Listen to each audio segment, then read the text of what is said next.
그래서 오늘은 아이의 사회성을 높이는 엄마의 말습관 첫 번째 시간인데요. 자, 여기 책 이 맨 첫 표지 한번 같이 볼게요. 잠깐만요. 소리 조금 낮추고. 자, 사회성의 기본은 해야 할 일, 하지 말아야 할 일, 하고 싶지만 참아야 할 일, 하고 싶지 않지만 해야 할 일, 절대 하면 안 되는 일 등을 구분하는 것이다. 아이가 친구를 잘 사귀고 양보하며 배려하는 행동 등을 사회성이라고 말할 수도 있지만 더 근본은 해야 할 일은 하고 하지 말아야 할 일은 하지 않는 마음가짐에 있다. 사회적 동물인 사람이 잘 사는 방법은 더불어에서 비롯된다. 나만이 아니라 너를 전제로 해야 한다. 하지만 사람은 본능적으로 항상 나를 우선순위에 둔다. 아이는 자기중심적인 성향이 강해 특히 더 그렇다. 엄마는 아이의 이런 성향을 다른 사람들과 더불어 살 수 있게 바로 잡아줘야 한다. 아이의 사회성을 발달시키는 과정에서 엄마의 말이 중요한 이유다 라고 했습니다. 자, 지금 우리가 함께 이렇게 책을 읽는 것도 사회적 관계를 유지하면서 어떤 환경에서 이렇게 온라인 환경에서 관계하면서 책을 읽는 거잖아요. 자, 어땠어요? 내가 만약에 혼자 이렇게 이 책 한 권을 다 읽었을 때와 우리가 매일 만나면서 한 챕터 한 챕터 서로 이야기 나누면서 읽었을 때와 내가 이 책 한 권을 통해서 내가 느끼는 거 그리고 알아채는 거 이런 것들이 분명히 저는 다를 거라고 생각합니다. 어떻게 생각하세요? 그것처럼 아이들이 내 가정에서 내가 우리 아이를 잘 키울 수 있지만 아이들이 어린이집이라는 곳에 오고 유치원이라는 곳에 오고 학교라는 곳을 가는 이유가 뭐예요? 사회적 관계를 통해서 어떻게 아이가 성장한다라는 거잖아요. 그래서 그럴 때 우리가 어떻게 아이에게 사회성의 기본을 만들어 줄 수 있는지 오늘은 첫 번째 시간으로서 단호한 말로 사회성의 기본을 만들어 주자이고요. 그리고 두 번째는 아이의 위치에서 이야기를 나누고 제안하자. 이렇게 쭉쭉쭉 사회성에 대한 이야기가 나눠져 연결되어 있습니다. 그래서 오늘은 단호한 말로 사회성의 기본을 만들어 주자 편입니다. 그날은 하루 종일 강연이 있는 날이어서 이동거리가 만만치 않았다. 뒤늦게 이시영 박사의 강연 소식을 듣고선 저녁 식사도 포기한 채 강연장으로 향했다. 지호찬우 엄마 오셨어요. 신경정신과 의사임에도 유아기 아이를 둔 부모를 대상으로 한 책을 출간하게 된 배경을 이야기하는데 공감 100배였다. 이어 중학생 대상의 강연에서 20분밖에 강연을 하지 못하고 중단했던 경험을 나누는 대목에서는 정신이 번쩍 들기도 했다. 잠시도 집중하지 못한 채 왔다 갔다 하는 중학생들을 보며 이시영 박사는 유아를 둔 부모에게 관심이 갔다고 했다. 그는 모든 교육의 출발점은 영유아기이며 기본 예절은 자기 조절력으로부터 비롯된다고 이야기했다. 자, 자기 조절력을 키워주는 엄마의 말, 안 돼. 제가 이 챕터를 읽으면서 조금 생각이 다르긴 했는데요. 일단 이 책의 저자 임영주 그 부모교육연구소 대표님은 안 돼라는 말을 좀 이렇게 강조했습니다. 자기 조절력을 관장하는 뇌를 발달시키기 위해서는 아이에게 잘못된 행동을 제한하는 억제신경 회로를 만들어줘야 한다. 생후 15개월 전후부터 가능하다. 어떻게 만들어줄 수 있을까? 엄마의 안 돼라는 말이 방법이다. 만약 아이가 어리다면 안 돼라는 엄마의 말과 함께 행동까지 보여주는 것이 좋다. 아이가 슬금슬금 기어가다 쓰레기통 앞에서 쭈뼛 그리며 엄마를 쳐다본다. 엄마 이거 만져도 돼? 라는 신호를 우리 아이는 어떻게 보내겠어요? 쭈뼛쭈뼛 이렇게 기어가가지고 쓰레기통 한번 쳐다보고 엄마 한번 쳐다보고 쓰레기통 한번 쳐다보고 엄마 한번 쳐다보고 하면서 어떻게 하겠어요? 만지겠죠. 이렇게 신호를 보낸다는 겁니다. 이럴 때 엄마가 보여야 할 태도는 단호합니다. 당연히 목소리도 단호하게 안 돼 라고 말해야 한다. 아이가 귀엽다고 웃으면서 말하면 말의 효과가 줄어들 뿐만 아니라 아이를 혼란스럽게 만든다. 해도 된다는 말인가 하며 아이는 눈치를 본다. 만약 위험한 물건이라면 말만으로 부족하다. 아이가 종종거리며 뛰어오더니 설거지하는 엄마 옆의 가스레인지에 손을 얹는다. 안 돼! 뜨거워! 단호한 말과 함께 아이를 번쩍 안아 거실로 옮긴다. 자, 이 부분은요. 이거 뒤에 거 읽기 전에 저랑 같이 123페이지 한번 봐주시면 좋을 것 같아요. 여기 저자 이 대표님은 안 돼라고 말하기 전에 엄마가 해야 할 준비를 이렇게 요약을 해 놓으셨던데요. 한번 보세요. 발로 차는 아이, 구르는 아이, 소리 지르는 아이, 깨무는 아이, 꼬집는 아이, 주먹 쥐고 공격적인 태도를 보이는 아이, 남의 것을 빼앗는 아이, 자기가 좋아하는 것만 하려는 아이, 어떻게 해야 할까? 엄마가 당연히 안 돼 라고 말해야 한다. 하지만 그 전에 다음의 사항들을 살핀다 되어 있죠. 자, 보세요. 생후 6개월까지는 아이의 욕구에 민감하게 반응하며 사랑한다. 자, 생후 6개월까지는요, 아이의 울음이 곧 아이의 욕구고, 아이의 옹알옹알이가 아이의 욕구잖아요. 거기에 엄마가 적극적으로 반응하며 사랑한다 되어 있습니다. 자, 그리고 생후 6개월 이후부터는 이유식을 시작하듯 먹기 싫어도 균형 잡힌 발달을 위해 이유식을 받아들이듯 아이가 세상의 규칙을 조금씩 배워 나가도록 양육한다.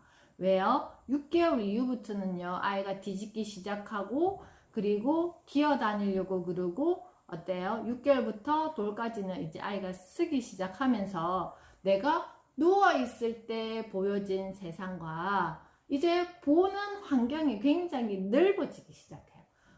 누워있을 때는 천정만 보였는데 확 뒤집어 봤더니 또 다른 것들이 막 보여요. 그리고 이렇게 기어갔더니 또 저쪽에 막 다른 환경들이 보여요. 최초에 사회화되어 가고 있는 과정이라는 거예요. 누워있을 때는 나의 선택권이 없었잖아요. 근데 아이가 뒤집기 시작하면서 어때요? 이제는 내가 선택할 수 있는, 내가 만날 수 있는 환경들이 점차 이렇게 범위가 넓어지고 있다는 거예요. 그래서 이유식을 시작하듯이 어떻다고요? 아이가 세상의 규칙을 조금씩 배워나가도록 양육한다라고 되어 있습니다. 아이에게 제1자립기는 돌 무렵입니다. 이때부터는 적절한 제지는 필수다라고 되어 있습니다. 자, 여기에서 우리 엄마의 일관된 양육 태도가 굉장히 중요해요. 이럴 때는 된다 했다가, 저럴 때는 안 된다 했다가, 이럴 때는 웃으면서 아이에게 대했다가, 저럴 때는 화내면서 아이에게 대한다. 자, 이런 것들은 아이의 어떤 아이가 무언가 관계하면서 사회성을 기르려고 할 때 정신이 없겠죠, 그죠?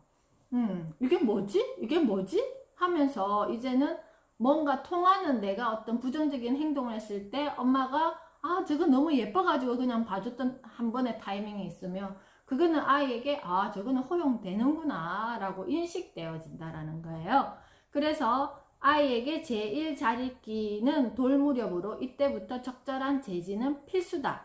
안 먹고 싶어도 먹어야 해. 던지고 싶어도 그러면 안 돼.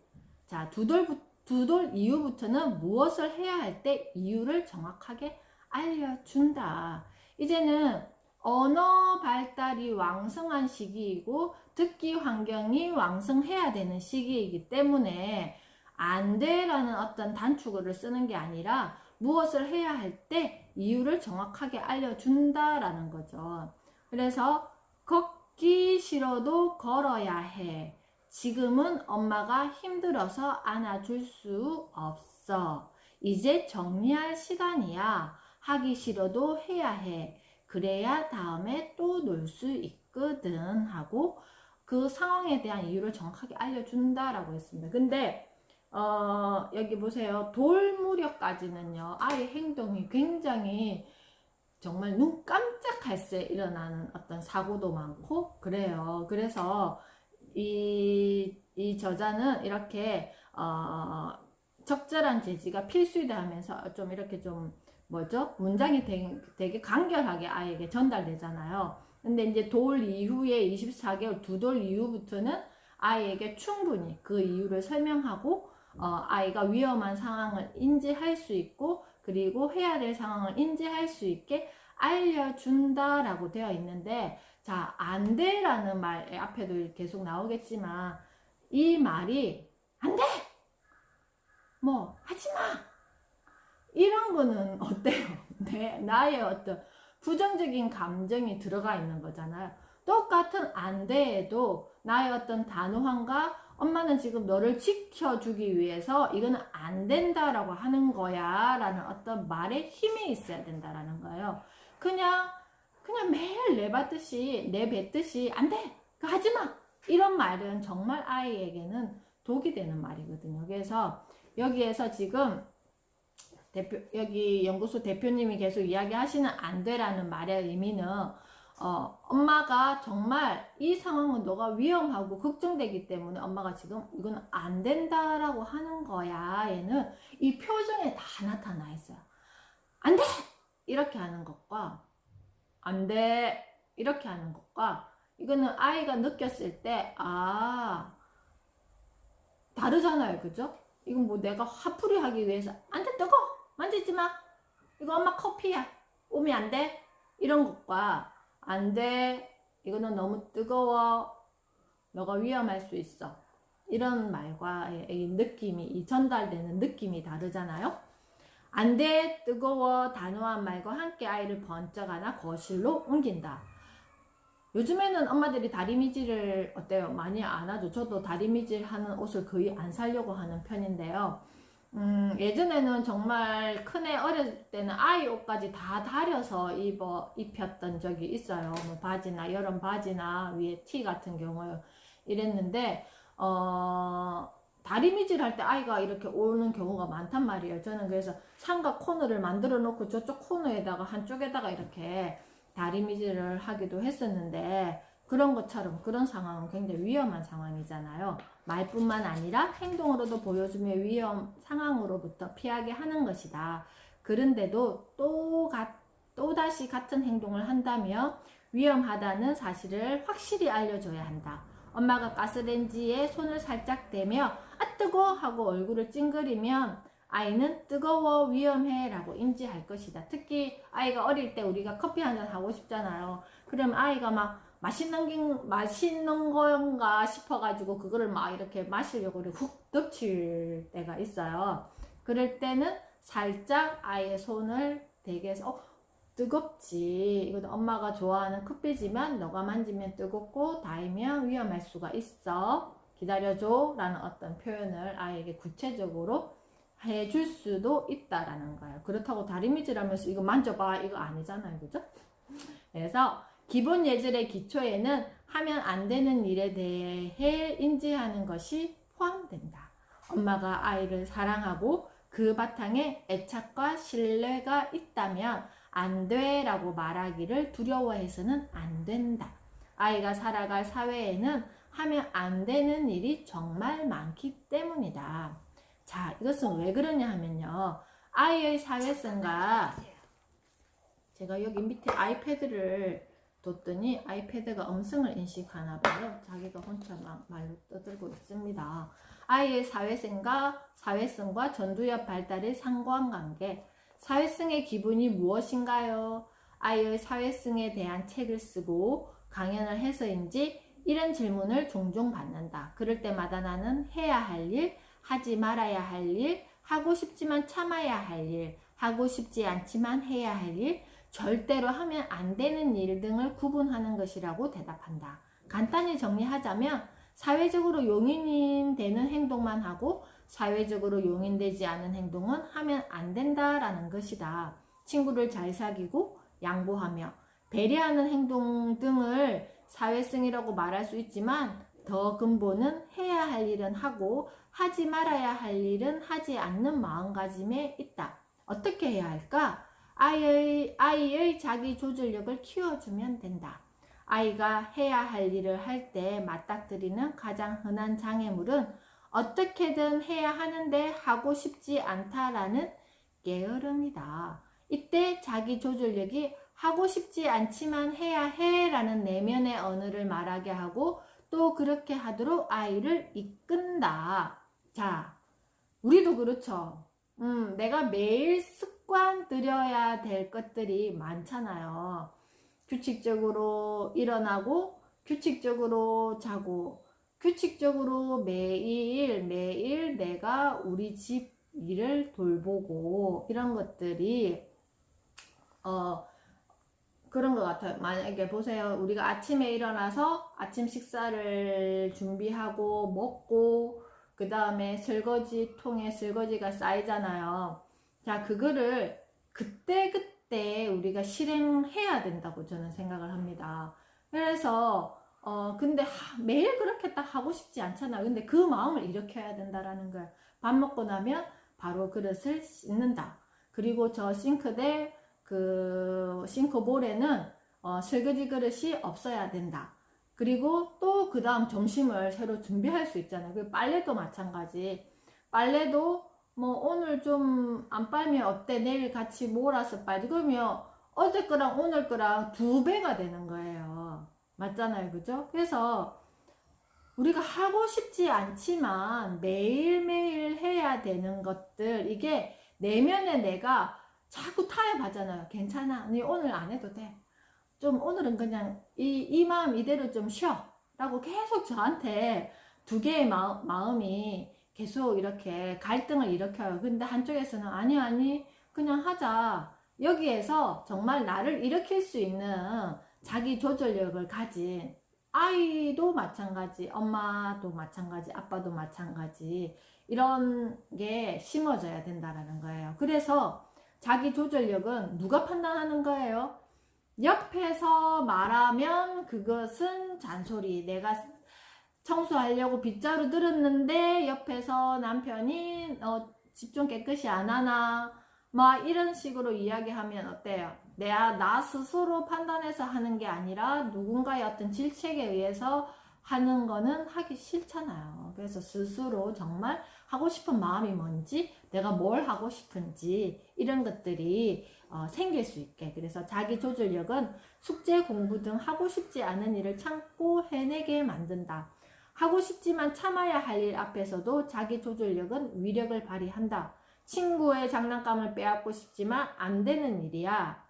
새치기를 해서 1등을 하고 싶지만 그렇게 하면 친구의 마음이 안 좋을 거야. 그럼 어떻게 해야 하지? 기다려야 해 라고 자신을 설득한다. 화가 나서 주먹이 올라가고 욕이 나오려 하지만 꾹 참는다. 이런 행동들이 모두 자기 조절력에서 비롯된다. 종합적으로 말해서 자기 조절력은 사람을 사람답게 하는 힘이며 뇌의 부위 중에서 전두엽과 관련이 있다. 유아기 때, 영아기 때 아이들이 자기 조절력을 완성되는 시기가 아니라요, 만들어지고 있는 시기예요. 그래서 아동기가 되면 전두엽이 활발하게 이렇게 발달을 합니다. 그 전두엽이 활발하게 발달을 하기 위해서 유아기 때 그 기본 텃밭을 만드는 시기입니다. 무엇을 가지고? 편도에 있는 정서의 어떤 영역을 가지고 아이의 어떤 기반을 만들어주는 겁니다. 그래서 우리 아이가 결국은 사회적인 동물인 사람이 잘 사는 방법은 더불어에 있다. 나만이 아니라 너를 전제로 해야 한다. 하지만 사람은 본능적으로 항상 나를 우선순위에 둔다. 특히 영유아기 아이들에게는 자기중심적인 특징과 이기심이라는 양날개가 있다. 아이들을 살펴보면 천사 같은 면과 지독하게 이기적인 면이 동시에 나타난다. 본능이 앞서는 발달 단계에 있기 때문에 엄마는 이러한 아이들의 본능을 다른 사람들과 더불어 살 수 있게 잡아줘야 한다. 기본 예절을 가르쳐 주는 것이다. 아이들이 전두엽을 발달시키는 과정에서 엄마의 섬세한 가르침과 반복은 꼭 필요하다. 자, 아이들이 어느 정도 뭐 영아기, 유아기 때 어린이집, 유치원에서는 선생님과 부모의 어떤 역할이 통해요. 왜냐하면 그에 대한 어떤 말의 힘을 아이들이 굉장히 좀 크게 생각해주는 시기란 말이에요. 근데 이게 이제 초등학생이 되면 내가 이게 이렇게 객관적으로 들어갈 수 있는 이 범위가 굉장히 줄어든단 말이에요. 아이가 스스로 통제하고 자기 조절력을 가지고 친구와 관계해야 되는 상황들이 굉장히 많이 생겨요. 그럴 때마다 엄마가 나서가지고 이렇게 해줄 수가 없잖아요. 그럴 때는 엄마들은 객관적으로 우리 아이를 잘 볼 수 있어야 되고, 이럴 때 내가 어떻게 아이에게 피드백을 해줘야 되는지, 이럴 때 우리가 과학적인 사고가 저는 필요하다고 생각합니다. 왜 그러냐 하면은 저도 잠깐만요.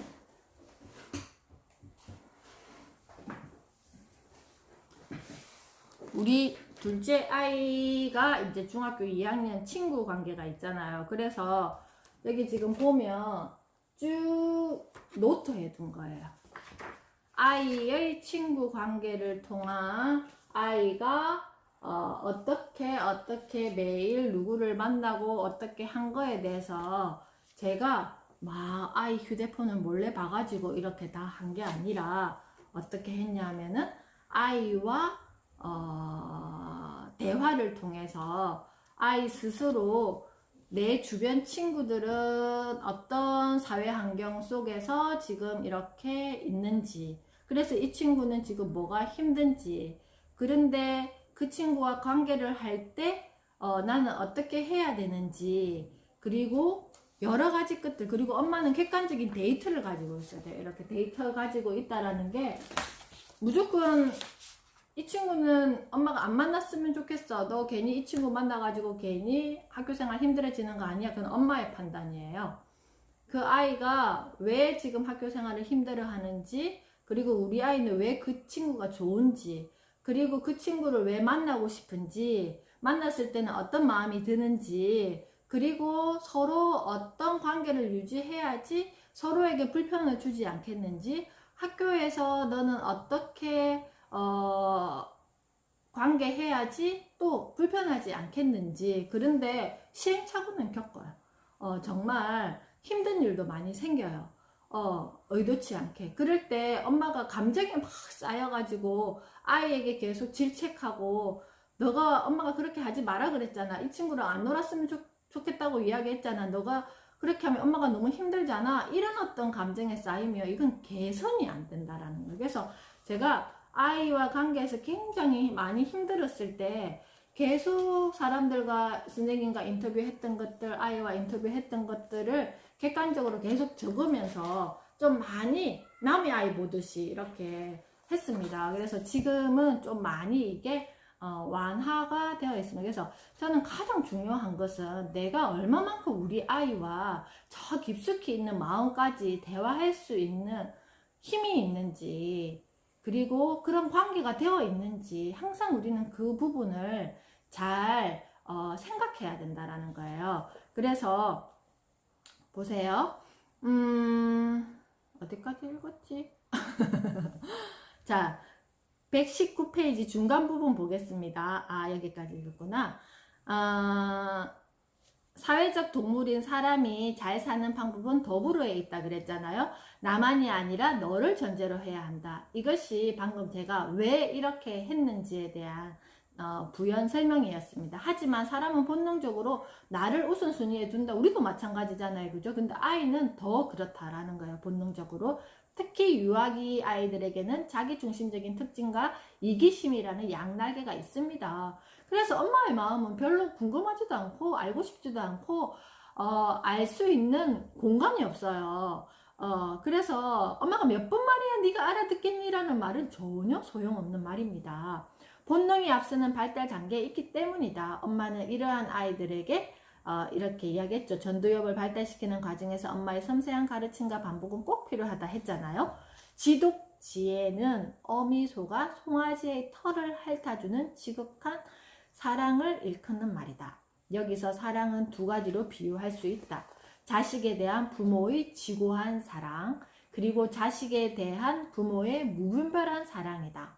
이치를 아는 아이, 옳고 그름을 제대로 판단하는 아이로 키우는 일이 부모가 아이에게 온전한 사랑을 주는 길이다. 옳은 일을 행하고 그른 일을 행하지 않아야 하지만 아이는 금지에 대한 호기심이 많다.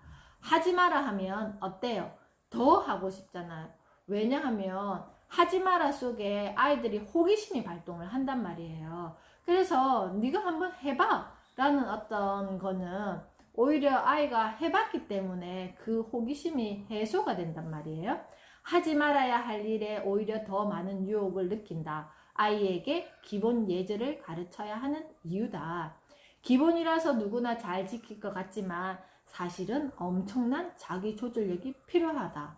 앞에서도 언급했지만 자기 조절력은 옳고 그름을 제대로 판단해서 실천할 수 있게 돕는 장치다. 나는 엄마가 일상적으로 하는 말 가운데 안돼와 절대 안돼가 영유아기의 자녀 양육에 미치는 영향이 굉장히 크다고 생각한다. 안돼는 부정적인 말이 아니라 아이를 제대로 키울 수 있는 키워드이기 때문이다. 부모의 지독지혜에서에는 해서는 안 되는 일을 했을 때 안 된다라고 가르쳐 주는 것도 포함된다. 아이가 절대 해서는 안 되는 일을 했다면 묻지 말고 말해야 한다. 안 돼. 절대 안 돼. 자, 제가 어떤 톤으로 지금 이야기하고 있는지 한 번 더 보세요. 어떻게? 안 돼! 절대 안 돼! 이거는 엄마의 감정이 들어가 있는. 하지만 단호하게, 명료하게 안 돼. 그건 절대 안 돼. 예, 일관성을 가져야 된다는 거예요. 엄마가 안 돼, 절대 안 돼를 기꺼이 말하지 않으면 아이는 세상에 나아가 혹독한 현실을 경험하게 될지도 모른다. 당연히 아이들도 기본을 갖춘 상식적인 친구를 좋아한다. 그렇죠. 점점 친구가 없어질 거예요. 왜? 상식적인 행동을 하지 못하는 친구는 친구들이 구분해서 사귈 거란 말이에요. 기본을 갖춘 사람으로 키우는 엄마의 말. 아이에게 절제는 언제부터 가르쳐야 할까? 2, 3살부터 시작하자. 특히 어린이집에 보내는 시기가 이보다 빠르다면 아이가 알아듣는 수준에서 조금씩이라도 가르치면 좋다. 그리고 유아기가 끝날 무렵에는 하고 싶지 않지만 해야 할 일도 조금씩 하게 해야 한다. 그래야 초등학교 입학해서 수업 시간 40분 동안 분위기를 흐리지 않고 꾹 참고 제자리에 앉아 있을 수 있다. 즐거운 학교 생활과 효율적인 공부를 하려면 최소한의 조건이 갖춰져야 한다. 참는 힘과 지루함을 견디는 힘이 다. 자기 조절력은 자기 자신과의 문제를 넘어 타인과의 관계 형성 및 자기 적응력과 연결되며 사회 적응력과 연결되며 더 나아가 자존감과 관련이 있고 공부와 직결된다. 아, 내 마음대로만 할 수는 없구나 라는 좌절은 아이를 키운다. 내 멋대로 자란 아이는 자기 멋대로 하다가 비난과 지적을 받기 십상이다. 지적받는 아이의 학교 생활이 즐거울 리 없다. 애착 육아, 자존감 육아, 친구 같은 부모의 육아. 벤저민 스포크 박사의 육아 등을 맹신해서 욕구 억제는 아이의 자존감을 해치고 욕구 충족이 아이를 잘 키운다라고 생각하는 것은 아닌지 한 번쯤 점검할 필요가 있다. 내가 이렇게 안 되라고 해서 괜히 우리 아이의 어떤 자존감을 무너뜨리는 거 아닌가? 라는 것은 우리가 한 번쯤 점검해야 할 필요가 있다라고 하였습니다. 아이의 사회성은 해서는 안 되는 일을 정확히 알게 하는 것에서부터 시작된다. 아이가 위험한 행동, 규칙을 어기는 행동을 하면 엄마는 표정을 가다듬고 단호하게 말해야 한다. 안 돼. 우리 그 있잖아, 오은영 박사님께서 안 돼라는 말 속에 많은 의미가 담겨져 있잖아요. 그럼 안 돼를 우리가 아이에게 할 수 있어야 된다라는 거예요. 그 속에는, 그 안 돼 속에는 많은 의미를 함축해서 한마디 탁 내뱉는 거예요. 그래서 아이가 조금 더 자란 후에는 보다 구체적으로 세분화해서 알려준다. 다른 사람은 물론 나와의 약속도 지켜야 하며 그런 다음에야 자신이 바라는 사람이 될 수 있다는 사실 또한 알려줘야 한다. 세상에 필요로 하는 사람이 리더라면 리더 요건은 기본을 갖춘 사람이다. 아이의 꿈이 클수록 작은 것에서 소홀함이 없도록 엄마가 말로써 다져주면 된다. 모퉁이의 작은 돌이 거대한 건축물을 견고하게 하는 법이다.